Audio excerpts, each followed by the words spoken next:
마인드 스토밍은 개인이 가장 쓸 수 있는 방법입니다. 이번에 배울 마인드 스토밍은 바로 팀이 아니라 개인이 하는 것입니다. 마인드 스토밍은 바로 이거예요. 보통 수준 이상의 아웃풋을 만들어내는 것인데 아이디어를 끄집어내는 일련의 과정입니다.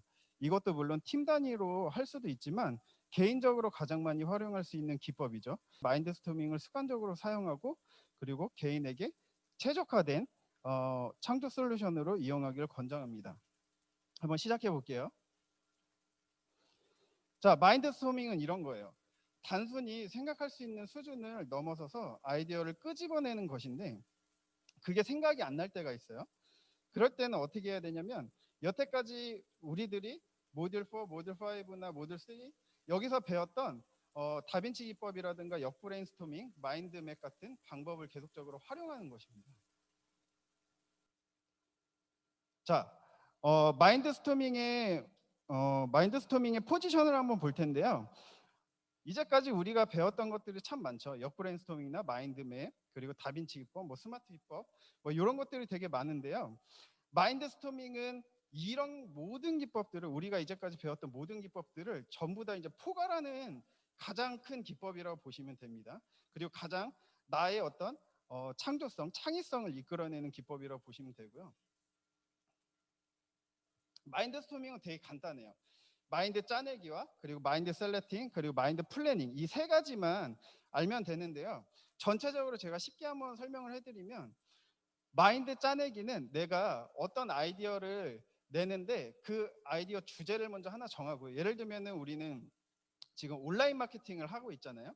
그러면 온라인 마케팅에서 블로그의 어떤 블로그를 상위 노출할 수 있는 방법에 대한 주제를 정했다. 그러면 이 주제에 대한 마인드 짜내기가 들어갑니다. 마인드 짜내기는 쉽게 설명하면 주제에 대한 아이디어를 생각해내는 것이에요. 오늘은 7개의 마인드 짜내기를 할 건데 보통 20가지 이상 마인드 짜내기 하는 습관을 들이면 되게 좋고요. 그 다음이 바로 마인드 셀렉팅인데 이 마인드 셀렉팅은 뭐냐? 내가 오늘 블로그를 상위 노출할 수 있는 방법에 대한 아이디어를 7가지 마인드 짜내기 7가지를 했다. 그럼 그 중에서 가장 실현 가능하고 바로 즉시할 수 있는 아이디어 한 개를 선택하는 게 바로 마인드 셀렉팅입니다. 그 다음이 바로 마인드 플래닝인데 사실 마인드 플래닝이 저는 가장 중요하다고 생각해요. 그 이유는 뭐냐면 마인드 플래닝은 내가 선택한 마인드 셀렉팅에서 선택한 주제 하나를 이 지금 당장에 할 수 있는 바로 실행 가능한 계획과 전략을 만드는 게 바로 마인드 플래닝입니다. 그래서 이 세 가지만 알고 하시면 되게 좋을 것 같고요. 자, 다음으로 넘어가면은 지식 유입이 먼저 돼야 됩니다. 지식 유입을 먼저 하는 건데 다른 곳은 어디서 이런 걸 하고 있는 데가 있는지도 한번 살펴봐야 되고 벤치마킹 할 곳이 있나 이런 거를 찾아본 후에 지식 유입을 하는 거죠. 여러분들이 다른 주제를 하고자 하면은 그런 다른 주제를 하셔도 돼요. 예를 들면은 뭐 코칭 교육굿이다 그러면 뭐 마케팅에 관한 주제를 선정하셔도 되고 여러 가지 주제를 선정하셔도 됩니다. 그 주제의 범위는 없죠. 다양하게 되게 좀 광범위합니다. 이제 지식 유입을 끝냈죠. 그러면 이걸 가지고 우리는 진행을 해야 되는데 지금부터 하는 마인드 스토밍 이제 개인이 하는 거예요. 다양한 관찰을 통해서 다양한 지식을 보고 그거를 체득한 걸 가지고서 하는 거예요. 자, 첫 번째는 마인드 짜내기. 아까 이제 설명을 제가 잠깐 드렸죠. 여태까지 이제 배웠던 다빈치 기법이라든가 역브레인스토밍 이런 것들을 잘 활용해서 마인드 짜내기가 들어가고요. 그리고 이거 말고도 다른 것도 많은데 그것들은 우리 여러분들이 개인적으로 공부하시는 것이고 다양한 아이디어를 뭐 가져와서 하셔도 됩니다. 그리고 이렇게 짜내고 나면 바로 이제 마인드 셀렉팅이 들어가고 마인드 셀렉팅은 이제 내가 마인드 짜내기에서 나온 아이디어 중에서 가장 좋은 거 한 가지를 선택하는 것이고요. 그리고 실현 가능하고 최적의 것 선택해서 하면 되는 거고 그리고 마지막으로 이제 마인드 플래닝. 마인드 플래닝은 내가 선택한 것에서 이제 실현 가능한 계획들을 짠다고 보시면 됩니다. 자 이제 마인드 짜내기를 한번 해볼 거예요. 7가지를 해보면 되게 좋은데 주제 선정을 하시고요. 그 다음에 이제 마인드 짜내기를 하시면 됩니다. 자, 그러면 아까 교재, 지금 교재를 다 가지고 계시죠? 교재가 없으시다면 그냥 빈 공간에다가 하시면 돼요. 주제를 먼저 하나 선정을 해주시고요. 그 주제에 대한 아이디어를 7가지를 한번 내보세요. 시간은 10분 정도 드릴 거예요.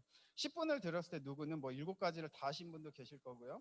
어떤 분들은 뭐 3, 4가지 정도만 하신 분들도 계실 거고, 어떤 분들은 아이디어를 뭐 20가지를 넘게 뭐 나오신 분들도 계실 거예요. 그래서 지금부터 한번 해보시면 됩니다.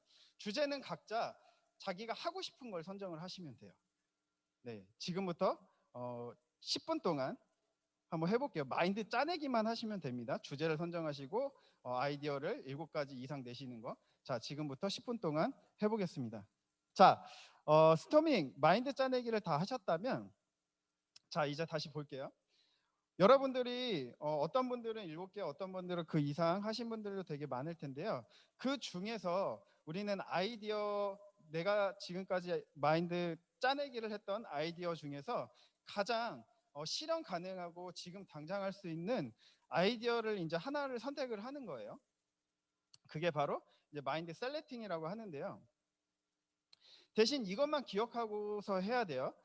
첫 번째는 최상의 답, 최고로 좋은 답 1개를 선정하시고요. 두 번째는 이 답, 아이디어를 선정한 기준은 현실성, 현실 가능한 거, 그리고 즉시 할 수 있는 거, 여기에 중점을 좀 줘야 되고요. 세 번째로는 언제든지 바뀔 수가 있다라는 거. 이런 기준으로 지금부터 셀렉팅을 한번 해볼 거예요. 7가지 아이디어를 계속 비교해 보면서 구체적으로 현실성이 있는 것이 뭐가 있을까 해서 하나를 한번 선정을 해보는 겁니다. 자, 지금부터 딱 1분 드릴 테니까 아이디어 마인드 짜내기, 아이디어 내신 것 중에서 1가지를 한번 선택을 해주세요. 셀렉팅을 하셨다면 이 셀렉팅 한 것 중에서 내가 창의적으로 어떻게 이제 사용할 것인가, 어떻게, 그리고 뭐 다빈치 기법이나 뭐 역브레인스토밍이나 이런 기법들을 사용해서 어떻게 연결을 지을까 지금부터 한번 생각을 해보시는 거예요. 자, 이제 마인드 플래닝, 실천 가능하고 내가 이거를 꼭 해야만 하는 어떤 전략이나 계획들을 지금부터 수립을 할 텐데, 그게 바로 마인드 플래닝입니다. 실천 계획을 적는 것이죠. 지금부터 우리는 실천 계획을 적을 거예요. 실천 계획을 적을 때는 중요한 점 또 3가지가 있습니다. 첫 번째는 실천 가능하게 쉽게 작성해야 되는 거, 구체적으로 작성해야 되는 거. 그 두 번째는 구체적으로 작성하지 않으면 다시 브레인스토밍을 해야 되는 거예요. 세 번째는 실행 가능한 작업을 위해서 다른 어떤 새로운 작업이 시작돼서는 안 된다라는 거. 이 3가지를 기억하시고 지금부터 마인드 플래닝을 한번 해보시면 되게 좋을 것 같습니다.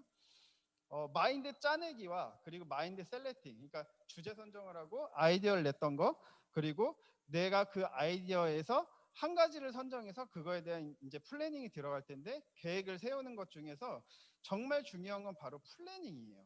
그래서 지금부터는 조금 더 어떤 구체적이고 조금 더 조심스럽게 플래닝을 해보시면 좋을 것 같은데, 마인드 짜내기에서 7가지 나온 아이디어 중에서 셀렉팅 1가지 주제를 선정을 했다고 하면은 지금부터 그거에 대한 실천 계획을 한번 적어보세요.